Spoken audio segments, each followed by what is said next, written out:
শুভ সকাল আমার প্রিয় বন্ধুরা। সকাল সকাল আমার গপুকে দর্শন করিয়ে তোমাদের সবাইকে শুভ সকাল জানালাম। তোমাদের আজকের দিনটা সবার খুব শুভ হোক, সবার খুব ভালো যাক, এই কামনা করি। সকালবেলা ঘুম থেকে উঠে স্নান করে আগে কিন্তু আমার গপুকে বাল্যভোগ দিয়ে দিয়েছি। দেখো গপুকে আজকে জলখাবারে কি দিয়েছি। মাখন, মিশ্রি, কিশমিশ, নারকেলের নাড়ু আর খেজুর, এই হচ্ছে আজ গপুর জলখাবার। গপুকে জলখাবার দিয়ে দিলাম। কাল উপোস করেছিলাম, তাই সারাদিনের কাজকর্মের পর রাতে শুতেও দেরি হয়ে গেছিলো, আর আজকেও কিন্তু উঠতে অনেকটাই বেলা হয়ে গেছে।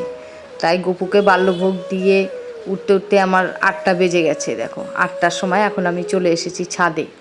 আর উপোসের পরের দিন একটু ঠাকুরকে ভোগ দিতে হয়, আবার একটু ভোগ রান্না করব, ভোগ রান্না করে একটু ভোগ দেবো গপুকে।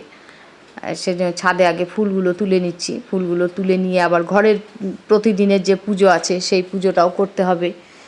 প্রতিদিনের পুজোটা করে তারপর গপুকে ভোগের আয়োজন করব। ফুল তোলা হয়ে গেছে। এখন আমার একটা লেবু গাছ আছে, ওখান থেকে একটা লেবু তুলে নিলাম। ভাবলাম ভোগ দেবো যখন, ভোগে একটু গাছের লেবুই দিই। আর গাছের জিনিস ঠাকুরকে দিতে তো ভীষণ আনন্দ হয়। যাই হোক, চলে এলাম এখন ঠাকুর ঘরে এসে প্রতিদিনের পুজোর জোগাড় করতে হবে। প্রতিদিনের আমার পুজোর জোগাড় হয়ে গেছে, পুজোয় বসবো। তার আগে আবার গপুকে একটু সাজাতে বসে গেছি। গতকাল গপুকে একরকম সাজিয়েছিলাম, আজ আমার গপু সোনাকে আরেকটু অন্যরকম করে সাজিয়ে দেবো ফুল দিয়ে। তাই একটু গপুকে সাজাতে বসে গেছি, সুন্দর করে সাজিয়ে দিলাম গপুকে। আর দেখো আমার গপু সোনাকে কত মিষ্টি লাগছে ফুলের সাজে। তোমাদের কেমন লাগছে আমার গপু সোনাকে অবশ্যই কমেন্ট করে জানিও কিন্তু। আমার এদিকে ঘরের প্রতিদিনের পুজো কিন্তু হয়ে গেছে। প্রতিদিনের পুজো সেরে এখন আমি বসেছি একটু সবজি কাটতে। আর ভোগে একটু সবজি লাগবে, যদিও আমার ভোগের আয়োজন আজকে খুবই সামান্য। যাই হোক, তবুও তো সামান্য আয়োজন হলেও কিন্তু সেই আয়োজনটা করতে হয়। তাই এখন সবজি কাটতে বসে গেছি। সবজি কাটা হয়ে গেলে এদিকে গুছিয়ে নিয়ে এরপর চলে যাব রান্নাঘরে। এখন আমি সব গুছিয়ে নিয়ে রান্নাঘরে চলে এসেছি, রান্না বসিয়ে দিয়েছি। আজ রান্না করতে গিয়ে আমার খুব ছোটোবেলার কথা মনে পড়ছে, কারণ আমার বাড়িতে তো অনেক বড় বড় পুজো হয়, অনেক অনেক করে রান্না করি। আর আজকে আমার ভোগের আয়োজন খুবই সামান্য, তাই ছোটোবেলায় আমার সেই রান্নাবাটি খেলার কথা মনে পড়ছে। রান্নাবাটি খেলতে খেলতে আমরা যেমন মার কাছ থেকে লুকিয়ে একটু চাল, ঘর থেকে একটু আলু, একটু তেল নিয়ে এসে আমাদের রান্নাবাটির হাঁড়ি কড়াইতে রান্না করতাম। ঠিক মনে হচ্ছে যেন আজ রান্নাবাটির রান্না করছি। এদিকে দেখো আমার কিন্তু গপুর ভোগ রান্না করা হয়ে গেছে। আজ ভোগে রান্না করেছি দেখো পনির পোলাও, 7 রকমের ভাজা, টমেটোর চাটনি আর পায়েস। এই হচ্ছে আমার আজকে গপুর ভোগের আয়োজন। যাই হোক, গপুর ভোগ রেডি করে দিয়ে এবার গপুকে একটু ভোগ নিবেদন করতে বসে গেলাম। ভোগ নিবেদন করে একটু পাঁচালি পরব, পাঁচালি পরে তারপর একটু আরতি করে গপুর পুজো শেষ করব। আজ কিন্তু আমি আর পুজো করার সময় বন্ধুরা শাড়ি পরলাম না, কারণ শাড়ি পরার মতো আর এনার্জি নেই। কালকেও সারাদিন উপোস গেছে, আজও সকাল থেকে উপোস বলতে পারো, শুধু চা খেয়েছি সকালে, সেই জন্য আর ভালো লাগছে না। তাই আর শাড়ি পরলাম না, ম্যাক্সি পরেই গপুকে কিন্তু একটু ভোগটা নিবেদন করে দিলাম। তোমরা কিছু মনে করো না।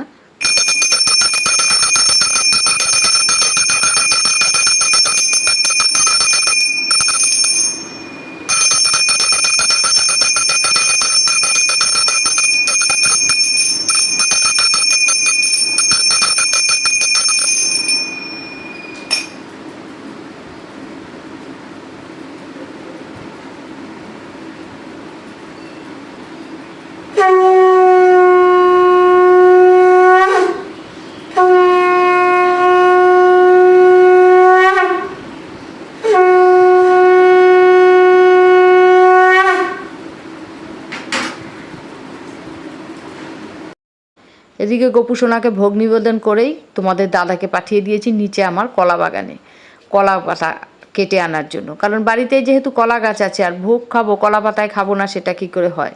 প্রতি বছরই আমি চেষ্টা করি গপুর ভোগটা কলা পাতাতেই খাওয়ার, যেহেতু আমার বাড়িতে মোটামুটি কলা গাছ একটা থাকে। আর কলা পাতাতে ভোগ খাওয়ার আনন্দই কিন্তু আলাদা। তোমরা আমার মতো কারা কারা আছো যারা কলা পাতায় ভোগ খেতে ভীষণ ভালোবাসো অবশ্যই জানিও। দাদা এদিকে কলা পাতা কেটে নিয়ে এলো। আর উপোসের পরের দিন বলে নাকি যে 3জন ব্রাহ্মণকে একসাথে খাওয়ালে অনেক পুণ্য হয়, কিন্তু আমার বাড়িতে 3জন ব্রাহ্মণ থাকা সত্ত্বেও কিন্তু আজকে আমি সেই পুণ্য অর্জন করতে পারিনি। কারণ আজ যেহেতু মনসা পুজো, তাই রিরো রিমন দুজনেরই আজ নিমন্ত্রণ আছে, দুপুরবেলা ওরা বেরিয়ে গেছে বন্ধুদের বাড়ি নিমন্ত্রণ খেতে। আর ওরা রাতে এসে বাড়িতে প্রসাদ খাবে, আর কিছু বলার নেই, কি আর করা যাবে। তাই তোমাদের দাদাকেই দিলাম, এক ব্রাহ্মণকেই আজ উপোসের পরে খেতে দিয়ে পুণ্য অর্জন করলাম, কি আর করব। তাই তোমাদের দাদা, আমি, আমার ননদ তিনজন বসে গেলাম একসাথে ভোগ খেতে। গল্প করতে করতে তিনজনে খেয়ে নিলাম। আজ আর তাহলে ভিডিওটা বড় করছি না, ভিডিওটা এখানেই শেষ করছি। দেখা হচ্ছে পরের আরেকটা ভিডিওতে। আর আজকের ভিডিওটা তোমাদের কেমন লাগলো? ভালো লাগলে অবশ্যই একটা লাইক কমেন্ট করতে ভুলো না। আর যেসব বন্ধুরা আমার চ্যানেলটা নতুন দেখছো, এখনও সাবস্ক্রাইব করোনি, প্লিজ সাবস্ক্রাইব করে আমার পাশে থেকো। সবাই সুস্থ থেকো, ভালো থেকো, সবাইকে টাটা।